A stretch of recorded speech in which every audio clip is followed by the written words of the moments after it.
Shalom, selamat pagi Bapak Ibu sekalian. Pagi ini kita bertemu kembali dalam program gereja kita GSJA Peniel dan GSJA Cabang Kemendung dalam program Gemar Online Kamis tanggal 23 Juni 2022. Pagi ini mari kita bersama-sama merenungkan firman Tuhan. Pagi ini terambil dalam Injil Yakobus 4 ayat 1 sampai 4. Begini bunyi firman Tuhan. Ayat 1 dari Yakobus pasal 4. Dari manakah datangnya sengketa dan pertengkaran di antara kamu? Bukankah datangnya dari hawa nafsumu yang saling berjuang di dalam tubuhmu? Kamu mengingini sesuatu, tapi kamu tidak memperolehnya. Lalu kamu membunuh, kamu iri hati, tapi kamu tidak mencapai tujuanmu. Lalu kamu bertengkar, dan kamu berkelahi. Kamu tidak memperoleh apa-apa, karena kamu tidak berdoa. Atau kamu berdoa juga, tapi kamu tidak menerima apa-apa, karena kamu salah berdoa. Sebab kamu meminta itu hendak kamu habiskan untuk memuaskan hawa nafsumu. Ayat keempat. Hei kamu orang yang tidak setia, tidakkah kamu tahu bahwa persahabatan dengan dunia adalah permusuhan dengan Allah? Jadi barang siapa hendak menjadi sahabat dunia ini, ia menjadikan dirinya musuh Allah. Di dalam pembacaan dalam Yakobus ini adalah kehidupan kita sehari-hari. Kita tidak salah kalau kita mengikuti perkembangan dunia ini. Kita boleh mengikuti perkembangan dari dunia ini, tapi janganlah hal-hal yang ada di dunia ini, perkembangan fashion, gadget, teknologi apapun, memenuhi hati kita. Dan apa yang dikatakan dalam kitab suci dari Injil Yakobus 1, 14-15, keinginan-keinginan itu bisa menjadi jerat buat kita. Keinginan-keinginan kita. Mari kita baca Yakobus 1 ayat 14 dan 15. Tetapi tiap-tiap orang dicobai oleh keinginannya sendiri, karena ia terseret dan terpikat olehnya. Dan apabila keinginan itu telah dibuahi, ia melahirkan dosa. Dan apabila dosa itu sudah matang, ia melahirkan maut. Jelas sekali dalam Yakobus pasal 1 ini bahwa kita terseret, kita terperangkap oleh keinginan kita sendiri. Mungkin kita melihat orang lain, kok saya tidak seperti dia. Tapi biarlah keinginan yang ada dalam hati kita responi dengan positif. Kita bekerja keras, kita makin dekat dengan Tuhan, kita cari kehendak Tuhan, apa yang menjadi kehendak Tuhan atas kehidupan kita. Kita coba baca lagi dalam Amsal 21 ayat 26 bagian B. Amsal 21 ayat terutama ayat 26 bagian B.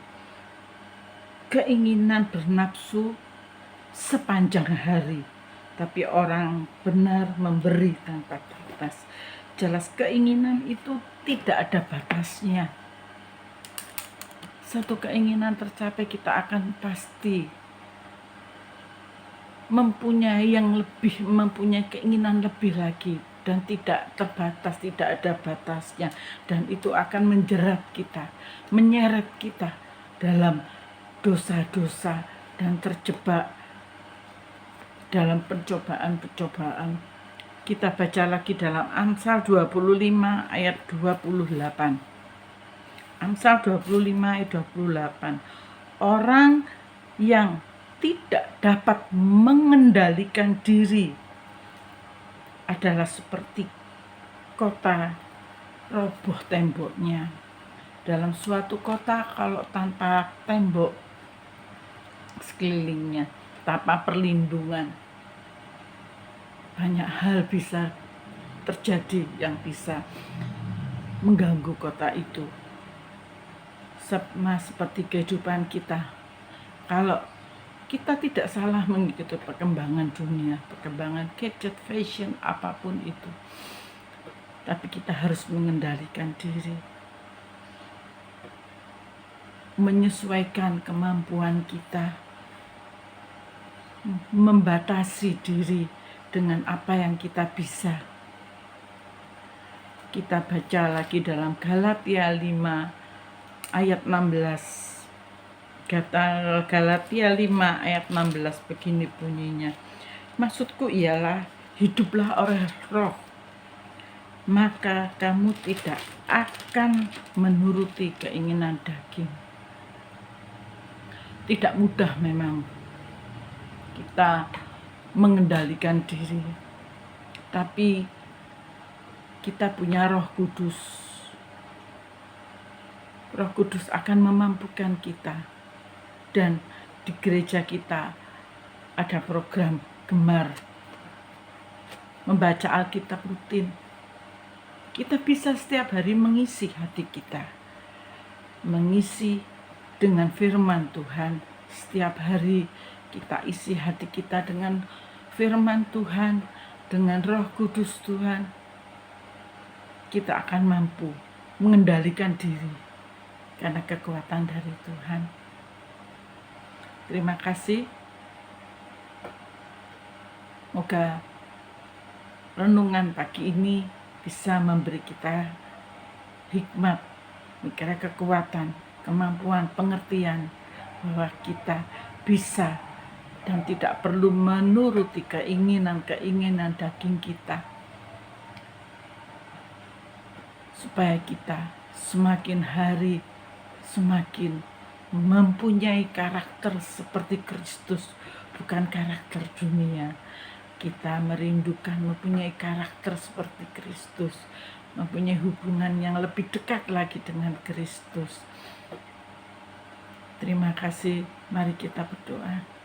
Tuhan, terima kasih buat kasih setiamu. Pagi ini kami masih bisa, Tuhan, menghidup udara yang segar. Pagi ini Engkau telah mengingatkan kami, sehingga kami bisa mengendalikan diri kami dengan roh yang ada dalam hidup kami, dalam hati kami, dan dengan kekuatan firman Tuhan, kekuatan Roh Kudus-Mu, kami mampu mengendalikan diri sehingga kami bisa mempunyai karakter seperti Kristus yang tidak terseret dengan keinginan dunia ini. Terima kasih Tuhan, mampukan kami, berkati kami, penuhi kami dengan Roh Kudus-Mu selalu, sertai setiap langkah hidup kami, setiap detik yang kami lalui dengan Roh Kudus-Mu. Pimpin kami, sehingga kami dapat Tuhan berjalan bersama Engkau, berjalan bersama Kristus, berjalan bersama Roh Kudus. Terima kasih Tuhan, terima kasih. Ke dalam tangan-Mu kami serahkan kehidupan kami, kegiatan yang harus kami lalui dari pagi, siang, hingga malam nanti. Hanya di dalam nama Tuhan Yesus Kristus, Tuhan yang hidup. Haleluya, amin. Selamat pagi, selamat beraktivitas. Tuhan memberkati kita selalu. Haleluya. Amin.